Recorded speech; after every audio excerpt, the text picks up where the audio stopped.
Salam damai sejahtera kepada semua saudara dan saudariku, pemirsa Bakti Channel yang diberkati Tuhan, pemirsa yang terbaik. Hari ini kita akan merangkumkan pelajaran sekolah sahabat kita sepanjang satu pekan ini, pelajaran yang ke-8. Adapun judul pelajaran sekolah sahabat kita di pelajaran yang ke-8 berjudul Melihat yang tak terlihat. Dan kita akan membacakan kembali ayat inti Ibrani 11 ayat 21. Firman Tuhan mengatakan, "Karena iman maka ia telah meninggalkan Mesir dengan tidak takut akan murka raja. Ia bertahan sama seperti ia melihat apa yang tidak kelihatan." Saudara dan saudariku yang diberkati oleh Tuhan Yesus, dari judul ini kita menemukan melihat yang tak terlihat. Melihat yang tak terlihat sama artinya memiliki iman. Iman adalah dasar dari segala sesuatu yang kita harapkan dan bukti dari segala sesuatu yang tidak kita lihat. Maka timbul pertanyaan, apakah yang dilihat dari yang tak terlihat?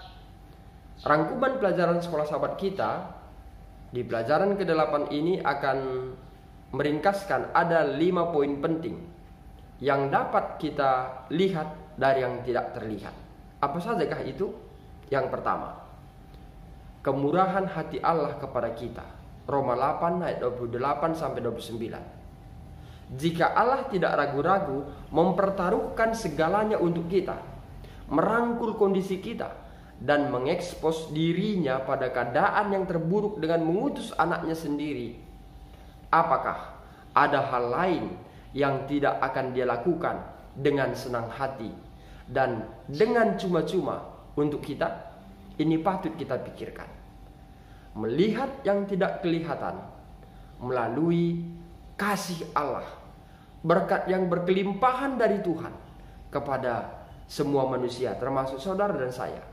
Ini berarti bahwa kebenaran tentang kemurahan hati Allah kepada kita yang terlihat dalam kematian Kristus harus memiliki dampak yang lebih kuat dalam pemikiran kita daripada semua keraguan yang mungkin ditimbulkan oleh cawan lebur itu di dalam diri kita.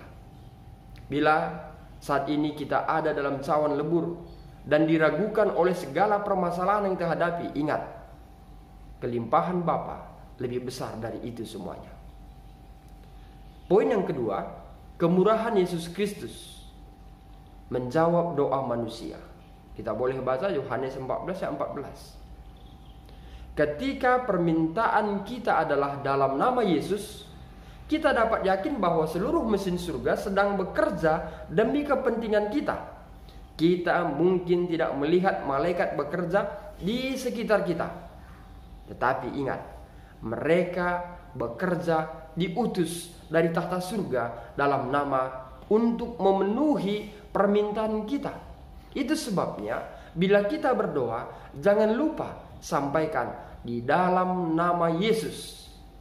Maka Tuhan akan mengirimkan malaikatnya untuk membantu kita saat kita ada dalam cawan lebur. Yang ketiga, kebangkitan memberi Yesus segala jenis kuasa. Efesus 20 ayat 21 dan 22. Kebangkitan tidak hanya memberi Yesus segala jenis kuasa, tetapi kuasa untuk memerintah dan menyediakan setiap hal yang mungkin dibutuhkan umatnya untuk selama-lamanya. Saudaraku, melalui kebangkitan Yesus memberikan kuasa untuk mengalahkan semua cawan lebur dalam hidup kita. Yang keempat, Allah peduli.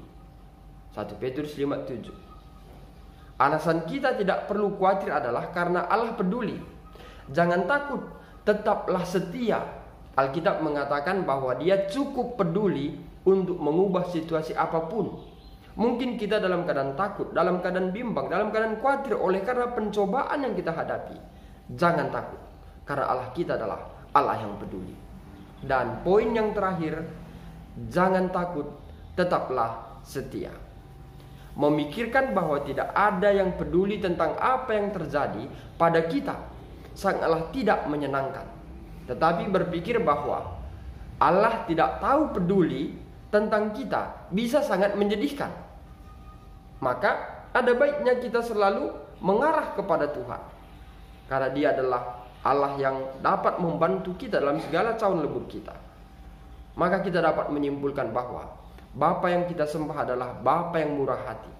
Untuk itu mintalah kepadanya di dalam namanya, dalam nama Yesus. Karena di dalam kebangkitannya ada kuasa. Kuasa untuk menyediakan setiap hal yang mungkin kita butuhkan. Untuk itu, sebagai pengikut Yesus, kita tidak perlu khawatir karena Allah kita adalah Allah peduli, yang akan memberikan jalan keluar dalam setiap permasalahan kita. Tetaplah setia walaupun dalam cawan lebur yang berkepanjangan. Percayalah, Tuhan akan menyelamatkan umatnya dalam krisis terakhir. Jangan pernah kita berlarut dalam kebimbangan kita, tetapi biarlah kita arahkan pandangan kita, pandanglah kepada Yesus, maka Dia akan memberikan jalan keluar. Dan akhir dari krisis itu, krisis cawan lebur itu, Tuhan akan menyelamatkan saudara dan saya. Demikianlah pelajaran sekolah sahabat kita. Dalam ringkasan sekolah sahabat, melihat yang tidak terlihat. Kiranya dengan melihat yang tidak terlihat melalui iman ini, jiwa kita akan diselamatkan. Mari kita tutup dengan doa. Terima kasih Bapa di sorga. Demikian pelajaran sekolah sahabat melalui ringkasan sekolah sahabat di pelajaran 8. Semoga melalui ringkasan ini akan menambah iman kami dan memudahkan kami untuk berdiskusi di acara sekolah sahabat pada sahabat yang ke-8 ini. Terima kasih Tuhan, terpujilah nama-Mu. Ampunkan kami dari setiap kesalahan kami. Di dalam anak-Mu Yesus kami berdoa. Amin. Saudara dan saudariku, dalam nama Tuhan Yesus, demikian pelajaran sekolah sahabat kita untuk pelajaran 8 dalam ringkasan sekolah sahabat. Saya Pendeta Resta Karo-Karo, Gembala Distrik Labuhan Batu Ranto Prapat, pamit undur diri, dan akhir kata saya sampaikan, Tuhan Yesus memberkati.